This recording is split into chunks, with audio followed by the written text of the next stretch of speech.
Shalom. Rabbi Daniel here, Chaplain Daniel here, out and about in Chula Vista, which is a small little area close to San Diego, driving about like I always do. And I was thinking a thought in my head between languages, between Hebrew and English. There tends to be a misunderstanding of words. So we hear this word or this concept called faith in English, but what does faith really mean? Faith in English is often defined actually, not in terms of English itself, but by an understanding of scriptural passages in the New Testament. Well, that's a little bit different than faith in the Hebrew mind frame. So let's try to break this apart. So faith, it's often said in English, is the belief in things that have not yet come true, right? So there's a hope for the future in the word faith. Like it hasn't happened yet, it's going to happen. Okay, and you have faith, you have a belief that it's going to happen. Whereas the concept in Hebrew, which is often translated as faith, is a word called emunah. Emunah. And emunah has a related word called an omen. And it's not what you would sound in English. An omen is a craftsman in the Hebrew, coming from the Hebrew. An omen is a craftsman. So like a woodworker, he knows how to work with the wood. My father was a woodworker. I grew up in a wood shop. My father knows wood, and he knows metal, and he knows plastic. He knows materials, and he can build anything out of that stuff that you would desire or want. I mean, awesome. He's got a gift of creativity when it comes to that. So wood is definitely that. He's an omen for that. So in English, the word omen means a sign. They're not connected. One is coming from another language, but we're talking about Hebrew here. The word omen is somebody that really knows he knows something intently. He's a craftsman that really knows his trade.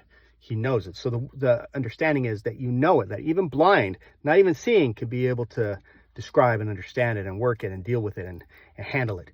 That's an omen. It's a deeper level of knowledge and understanding. Okay, so emunah, we often translate as faith, actually is a bad translation. So I don't know of a word that really describes what the word emunah is when you translate the word emunah into English.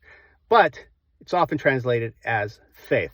But faith is so shallow and weak. The word faith is so shallow and weak because it's coming from the Greek or something like that. I don't know. It doesn't convey the Hebraic understanding, the real meaning of the word emunah. Emunah is deep. It's a knowing, like it's beyond, faith. It's not something unseen or unseen or nothing like that.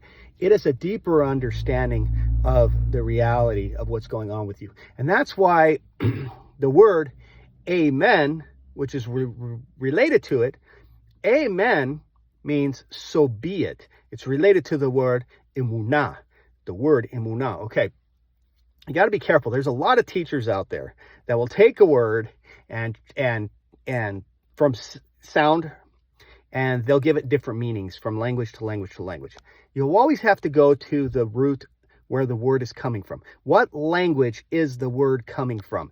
If it's a Hebraic understanding, then you should go back to the Hebrew language itself and try to understand in the Hebrew language first, and then bring it forth into the other languages. And that's where it gets hard.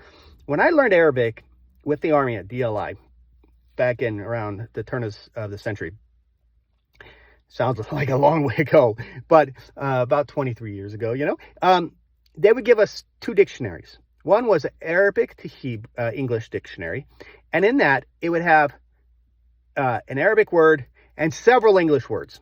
And then on the flip side, they give us a English to Arabic dictionary. And then that was one English word, and you'd have pages, just possible Arabic words, because they do not coincide that easy. You see what I'm saying? So this is what's unique, okay? When you're dealing with words, you're dealing with language, you have to go back to the root. So in Semitic languages, there's what's called the three-letter root. It's a three-letter root system. You have to dig into the three-letter root to really understand what the word is, okay? And that's where faith, the word faith in English, I don't know exactly what language it comes from. But and when you get into the Hebrew, the word emunah is related to the word omen, which is a craftsman or tradesman, which is also related to the word amen, which means so be it, so be it.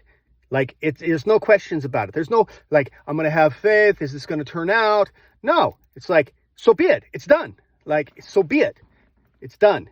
Now, because of that, people in other languages, when Hebrew is not your native tongue and you struggle with it and you have to learn Hebrew and you have to, my native is English still. So in English, I hear the word faith. Oh, emunah is a close, rough translation. No, it's not. There is really no word in English that I know of that conveys the depth of the word emunah. And now when it goes cross-cultural back and forth between the languages, it seems that the word faith or these other words in other languages like fe in Espanol, what happens is they dilute the power of emunah, even in its own language. And that's a shame. So the understanding is emunah, it is deep. It is not just something that's blind. It's not something that you just, like, right? And that's why sometimes when I speak in English, we got to stand by faith and turn it into knowing. Not just a matter of faith anymore, but turn it into knowing. So faith is more like hope. Faith and hope, it's like almost the exact concept, honestly. There is no real word for this conception of knowing, emunah, that carries in the Hebrew language. So take it out of the faith and hope and faith and whatever. Put it back into that emunah, which is to know, okay? Which is so that you can stand firm in your prayer and you can say, amen, and mean amen. Like, this is what I'm praying for. This is it. Amen. And with that comes a power, and as long as you're within the will of God and you're aligned with God's desires for everything, that amen becomes extremely powerful because you know it and it happens. So take it from faith, this hope, faith, whatever, and put it back. Use the Hebrew Hebraic understanding, the emunah, like boom, emunah, amen, so be it, it's done, type of belief. All right. Anyways, just wanted to share that emunah is so much more powerful than its English counterpart, and reach back in and use the Hebrew because it's so much more powerful in the understanding of it. All right, be blessed.